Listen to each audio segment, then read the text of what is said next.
How do you find good investment properties? Whether you're looking to start your investment journey or expand your portfolio, finding the right property can make or break your success. So in this video, I'm going to give you my top tips for spotting those high potential investment properties, including some strategies pros use to stay ahead of the curve. First up, location. You've probably heard this before, and it's really true. Location is key. But I'm not just talking about buying in a nice neighborhood. You want to look for areas that are growing or have potential for growth. So how do you figure that out? A great way to do this is by following major corporations and trends. For example, did you know that Starbucks and Trader Joe's only open locations in new areas that they predict increase in value? That's because they've done extensive research on the future growth and potential of those neighborhoods. When you see a new Starbucks or Whole Food opening, that's usually a sign that the area is on the verge of a boom. It's a smart move to keep an eye on where those kinds of companies are setting up shop. If a big brand company like that is moving in, chances are property values and rental demand will follow. So tip one is watch where these major players are investing and consider looking for properties nearby it before that area takes off. Tip two, focus on cash flow, not just appreciation.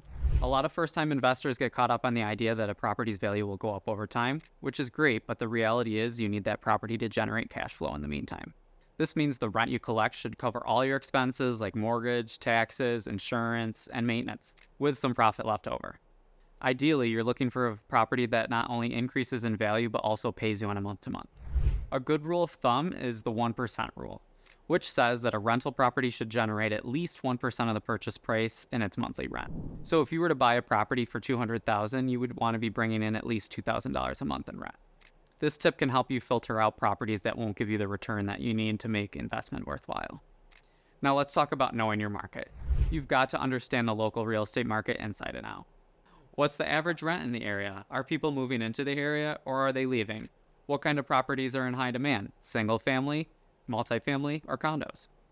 Are there any new developments that might increase the competition or drive up demand? One way to stay ahead is to subscribe to local real estate newsletters, follow zoning changes, and even attend the city planning meetings. Knowing what's coming down the pipeline can help you spot an opportunity before everyone else catches on. For example, if you hear about a new hospital, university, or corporation headquarters coming to town, this could be a great indication that the housing demand is about to spike. Next up is understanding the numbers. You've got to know how to crunch the numbers to make sure the deal is worth it. This means calculating not just your purchase price and your potential rent, but also operating expenses, property taxes, insurance, and possible vacancy periods. One key formula to keep in mind is the cap rate or the capitalization rate, which is a measure of how much return you'll get on your investment property. The cap rate is calculated by taking your net operating income, that's your rental income minus all expenses, divided by the property's value. So if your property's net operating income is $10,000 and you've paid $200,000 for it, your cap rate would be 5%. Most investors look for a cap rate in the 6 to 8% range, but this can vary depending on your market and the level of risk you're comfortable with. Another tip, look for distressed properties. These properties that need a little bit of work or TLC. This could be foreclosures, short sales, or properties that have been on the market for a while but need to be picked up at a discount. The idea is to buy low, invest in some repairs or renovations, and either rent it out or flip it for a profit.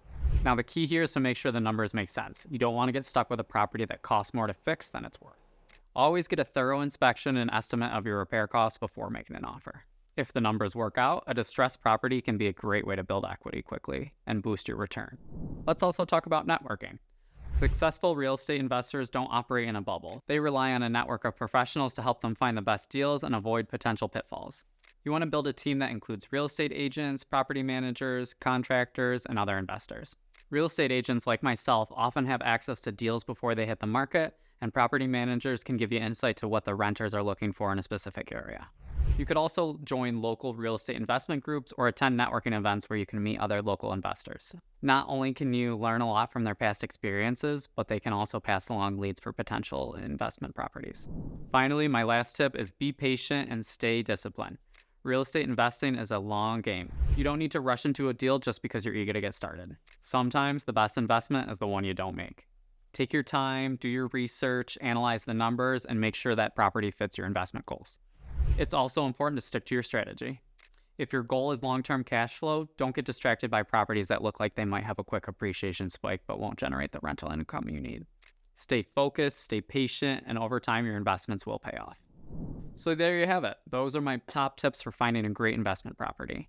Whether it's following corporate trends to spot up-and-coming areas, focusing on cash flow, or knowing your market inside and out, these strategies will help you find a property that delivers both short-term return and long-term value. If you're looking for investment opportunities here in the Buffalo area or need help analyzing a deal, feel free to reach out. I'm always happy to help.